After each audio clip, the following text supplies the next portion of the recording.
Today is a beautiful day in our nation's history. 100 years ago today, on August 18, 1920, the state of Tennessee voted to approve the 19th Amendment. Thus, the 19th Amendment, giving women the right to vote, became law of the land. Because this is such an important day in our nation's history, I thought it would be interesting to hear what that amendment means to some of the residents of Antioch.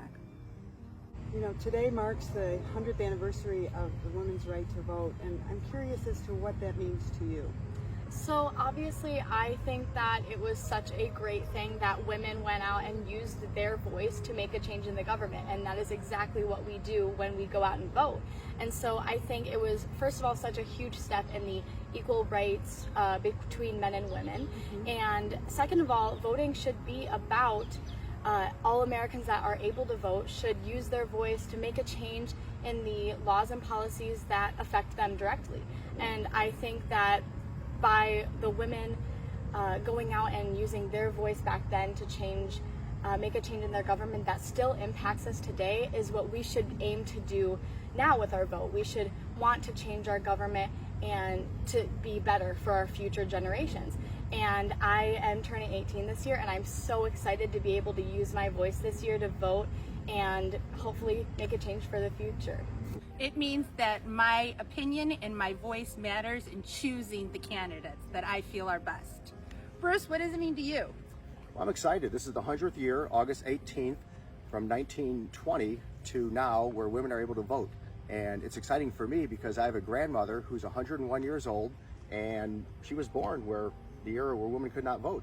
Even more exciting is our daughter, who's 19. This will be her first time eligible to vote. So I just think it's a great time for women in general, overall. I think the candidate pool is fantastic, and I'm really excited from the history of what has happened. Yeah, you think about how hard it was to vote before, the barriers that were set up, how far people had to travel, and we just have to drive 5 minutes down the road. I'm really excited to have this privilege, and I appreciate everyone's work that got us to this point.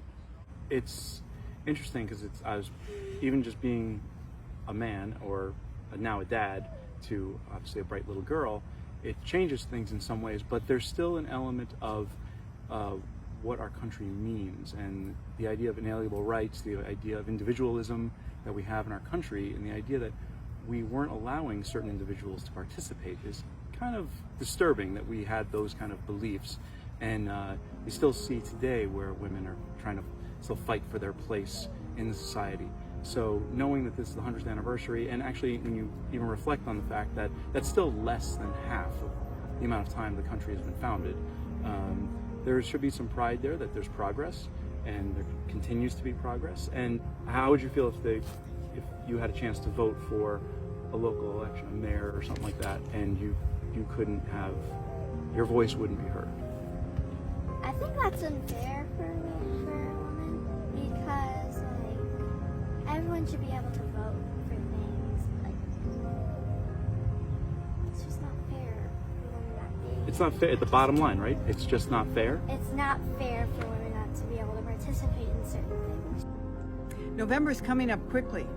The past paved the way for all of us to be able to vote. Let's go vote.